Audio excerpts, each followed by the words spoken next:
काही करता न आल्यामुळं भागवतातच राहणारा परीक्षिती, काही करता येण्यासारखं आयुष्य लाभूनही काही न करता भागवतातच राहणारे शुकाचार्य, दोघांचा विचार जर केला तर भागवत सांगणारा आणि घेणारा अशा ज्या अनेक जोड्या आहेत, त्या जोड्यांच्यामध्ये शुकाचार्य आणि परीक्षिती यांचं जे भागवत तेच महत्त्वाचं मानलं जातं. अन्यत्र भागवताचा विस्तार नाही. तुम्ही बघा काय आहे, भागवताची कथा करावी कशी करावी, भागवताच्या कथेच्या संदर्भामध्ये असं वर्णन आहे. कोणतीही कथा, परमात्म्याच्या संबंधातली कथा जर आपल्याला करायची असेल तर त्या कथेच्या संदर्भामध्ये निर्देश असा आहे, कथा करत असताना कथा दोन पद्धतीने करता येते. समास कथा आणि व्यास कथा. कथेच्या बाबतीतले हे दोन प्रकार सांगितलेत. समास कथा, समास आणि व्यास, व्याकरणातला शब्दप्रयोग आहे. समासाचा विग्रह सोडवला तर त्याला व्यास म्हणतात, आणि व्यासात असलेली सगळी पदं समस्त केली, एका ठिकाणी आणली आणि त्याच्यातून एक पद झालं तर त्याला समास म्हणायचं.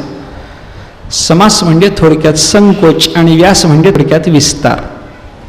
विस्तारानं भगवत कथा झाली तर ती व्यासकथा झाली, आणि समासानं थोडक्यात जर भगवत कथा झाली तर ती समस्त कथा झाली.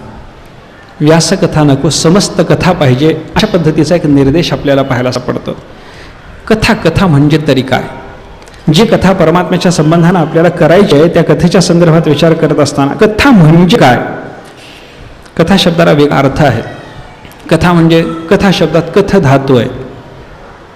कथनात कथा, काहीतरी सांगितलं जातं त्याला कथा म्हणा, किंवा एक वेगळा अर्थ कथा शब्दाला फार चांगल्या पद्धतीनं दिलेला आहे. विचार असा आहे, कथा शब्दाची व्युत्पत्ती पाहता कथा शब्दाच्या जातीचे दुसरे शब्द बघा. एक कथा शब्द आहे, कथा शब्दाच्या जातीचा दुसरा शब्द, तसेच शब्द यथा, तथा, सर्वथा हे शब्द बघा, आणि त्याच्याच जातीत येणारा, त्याच्याच वर्गात मोडणारा कथा शब्द बघा. यथा शब्दाची व्युत्पत्ती बघा, तथा शब्द बघा, सर्वथा शब्द बघा, त्याची व्युत्पत्ती बघा, आणि तशा पद्धतीनं कथा शब्दाची व्युत्पत्ती सोडा. एक वेगळा अलौकिक आनंद देणारा अर्थ आपल्याला कथा शब्दातून घेता येतो. यथा म्हणजे येन प्रकारेण इति यथा, तथा म्हणजे तेन प्रकारेण इति तथा, सर्वथा म्हणजे सर्वेण प्रकारेण किंवा सर्वैहि प्रकारैहि इति सर्वथा. तसं कथा शब्दाची व्युत्पत्ती जर घ्यायची झाली तर केन प्रकारेण इति कथा, त्या प्रकाराने हा अर्थ देणारा तथा शब्द, या प्रकाराने हा अर्थ देणारा यथा शब्द, सर्व प्रकाराने हा अर्थ देणारा सर्वथा शब्द, तसा कोणत्या प्रकाराने हा अर्थ देणारा कथा शब्द. प्रश्नार्थक कथा शब्द घ्या. केन प्रकारेण इति कथा, यथा तथा सर्वथाच्या जातीमध्ये बसणारा हा कथा शब्द असल्यामुळं यथा तथा सर्वथाची जशी व्युत्पत्ती सोडवली तशी कथा शब्दाची जर व्युत्पत्ती सोडवायचा प्रयत्न झाला तर त्याच्यामध्ये यथा म्हणजे येन प्रकारेण, तथा म्हणजे तेन प्रकारेण, सर्वथा म्हणजे सर्वेण प्रकारेण, त्याप्रमाणे कथा म्हणजे केन प्रकारेण इति कथा. कशा पद्धतीने, कोणत्या प्रकाराने हा कथा शब्दाचा अर्थ आहे. म्हणजे परमात्म्याने अवतार घेतला, कथा कसं काय जमलं हे, परमात्म्याने लीला केल्या, कथा, परमात्मा निर्गुण निराकारातला सगुणात आला, कसा, केन प्रकारेण, कथा कसा आला.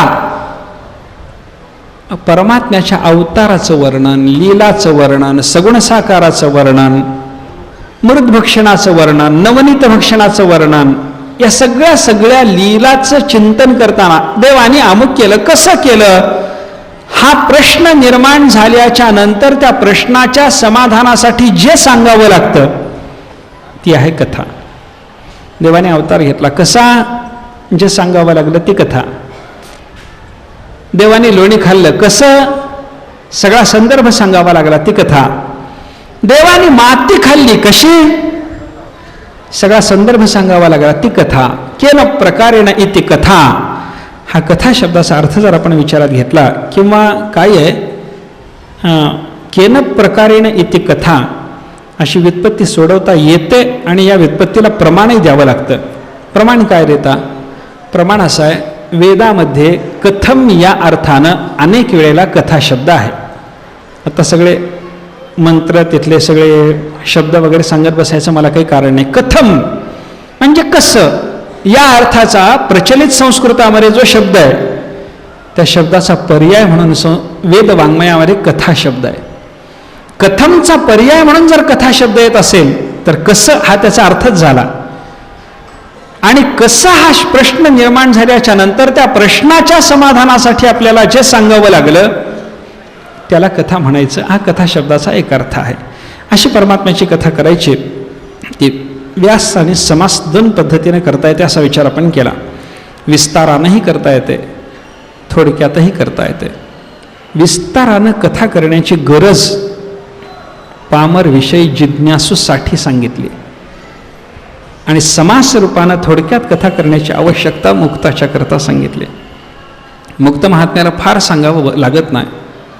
मुक्तापि लीलया विग्रहं कृत्वा भजन्ते आहे. मुक्त पुरुष त्या परमात्म्याचं भजन करतात, कबूल आहे. पण मुक्ताच्यासाठी जेव्हा ही कथा प्रवृत्त होते त्या कथेचा विस्तार नसतो, थोडक्यात ती कथा सांगितली जाते.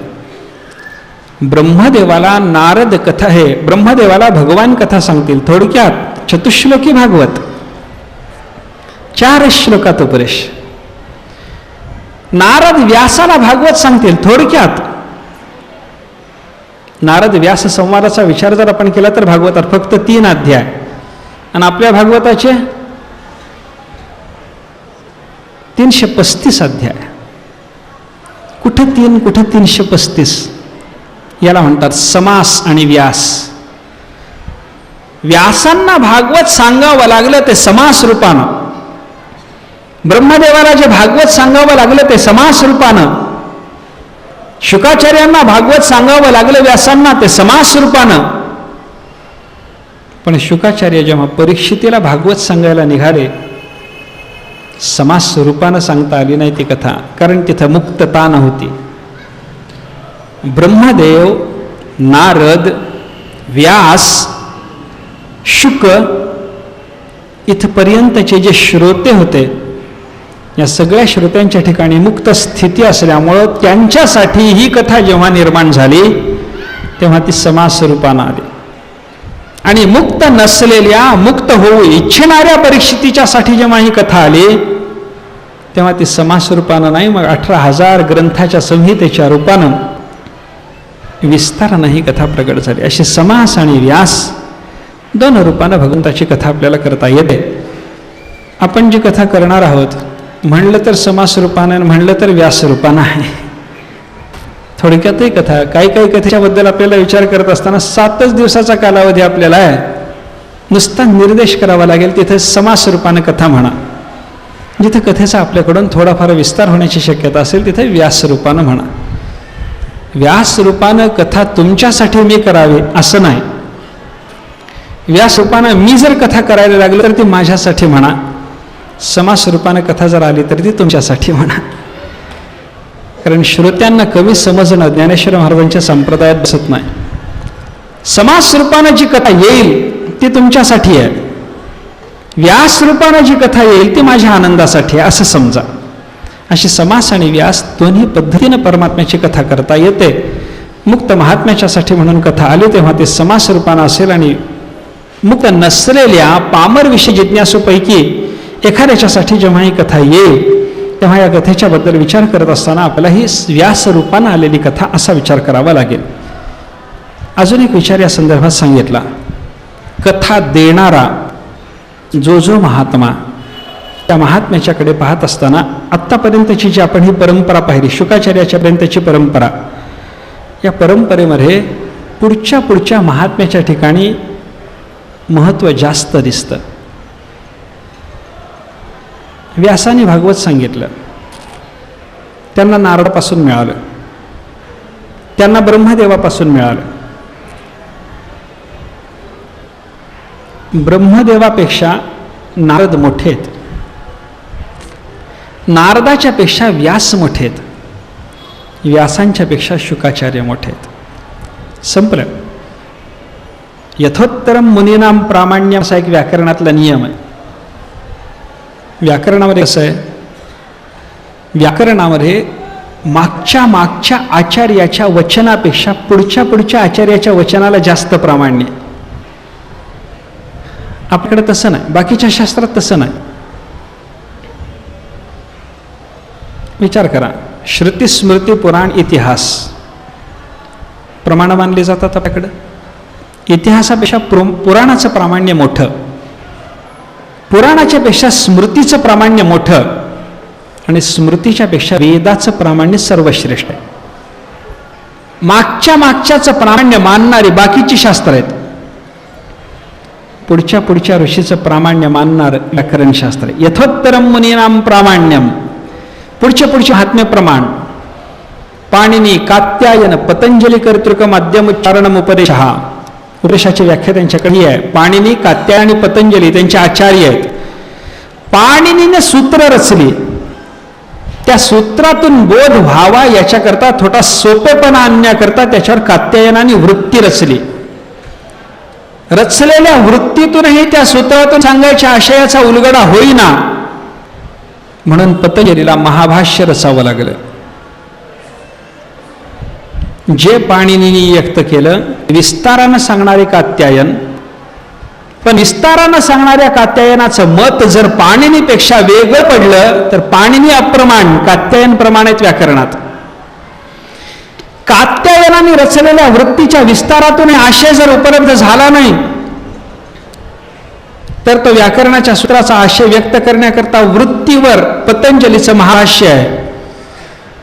महाभाष्य रचणाऱ्या पतंजलीचं पाणिनी आणि कात्यायनापेक्षा थोडं जर मत भिन्न पडलं, पतंजली प्रमाणित. पुढच्याची योग्यता व्याकरणशास्त्रात जशी जास्त आहे तसं भागवताचं ग्रहण करणाऱ्या महात्म्यामध्ये सुद्धा यथोत्तरम मुनीनाम प्रामाण्यमच आहे. शुकाचार्य जेवढे मोठे तेवढे मोठे पण व्यासांना नाही. व्यास जेवढे मोठे तेवढे मोठे पण भागवताच्या बाबतीत नारदांना नाही.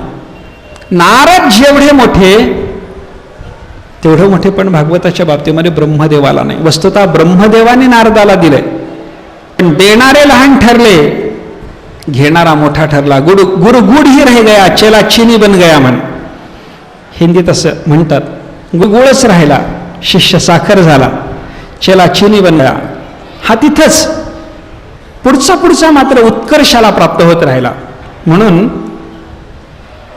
अवताराचा विचार सांगत असताना सुद्धा असं म्हणलंय, पा ब्रह्मदेव अवतार आहेत, नारद अवतार आहेत, व्यासही अवतार आहेत, शुकाचार्यही अवतार आहेत. पुढच्या ठिकाणी श्रेष्ठता दाखवण्याच्या दृष्टीने या अवताराचं रूप बघा. ब्रह्मदेवाला गुणावतार म्हणतात, नारदाला मानसावतार म्हणतात, व्यासांना कलावतार म्हणतात आणि शुकाचार्यांना स्फूर्तावतार म्हणतात. अवताराचा एकापेक्षा एक श्रेष्ठ प्रकार आहे. ब्रह्मदेव गुणावतार, सत्व रजतम या 3 गुणापैकी एका गुणाच्या संबंधानं परमात्म्याला प्राप्त होणारी एक संज्ञा. रजगुणाचा संबंध स्वीकारला त्याच्यामुळे ब्रह्मा, सत्वगुणाचा संबंध स्वीकारला त्यामुळे विष्णू, तमोगुणाचा संबंध स्वीकारला त्याच्यामुळे जर शंकर महेश असं असेल, गुणसंबंधानं यांना अवतारित्व असल्यामुळे यांना गुणावतार म्हणतात. गुणावतार संबंध स्वीकारलाय एका रजोगुणाचा, त्याच्यामुळे त्याला अवतारीपणे हा ब्रह्मदेवाचा मोठेपणा सांगितला. पुढे नारदाचा विचार करा.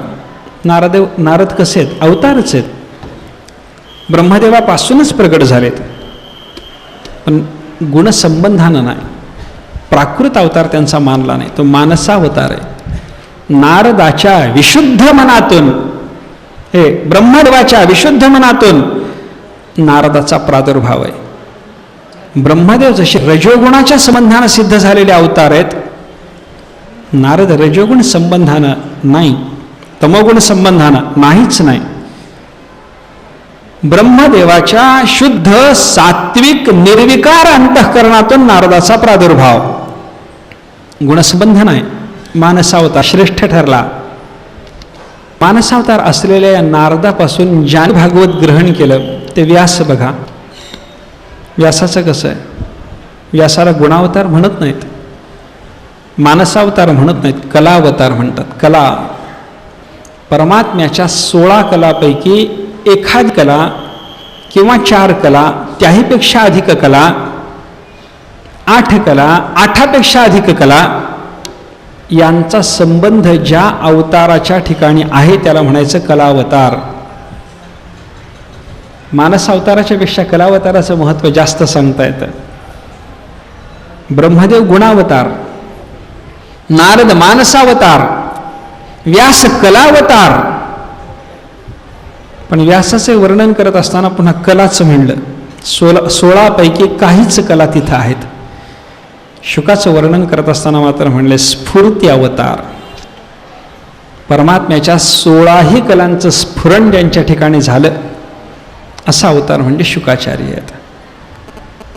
यथोत्तरम मुनिनाम प्रामाण्य मालकीने बघा, ब्रह्मदेवापेक्षा नारद, नारदापेक्षा व्यास, व्यासांच्यापेक्षा शुक हे श्रेष्ठ आहेत. म्हणून त्या शुकाने नारदाला जे हे शुकाने परीक्षिताला जे भागवत दिलं, ही भागवताची कथा आपल्याकडे विशेष महत्त्वाची मानली जाते.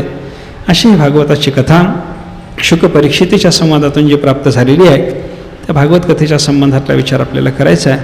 श्री ज्ञानदेव श्री तुकाराम, श्री ज्ञानदेव श्री तुकाराम, श्री ज्ञानदेव श्री तुकाराम, श्री ज्ञानदेव श्री तुकाराम, श्री ज्ञानदेव श्री तुकाराम, श्री ज्ञानदेव श्री तुकाराम, श्री ज्ञानदेव श्री तुकाराम, श्री ज्ञानदेव श्री तुकाराम, श्री ज्ञानदेव श्री तुकाराम, श्री ज्ञानदेव श्री तुकाराम, श्री ज्ञानदेव श्री तुकाराम, श्री ज्ञानदेव श्री तुकाराम, श्री ज्ञानदेव श्री तुकाराम, श्री ज्ञानदेव श्री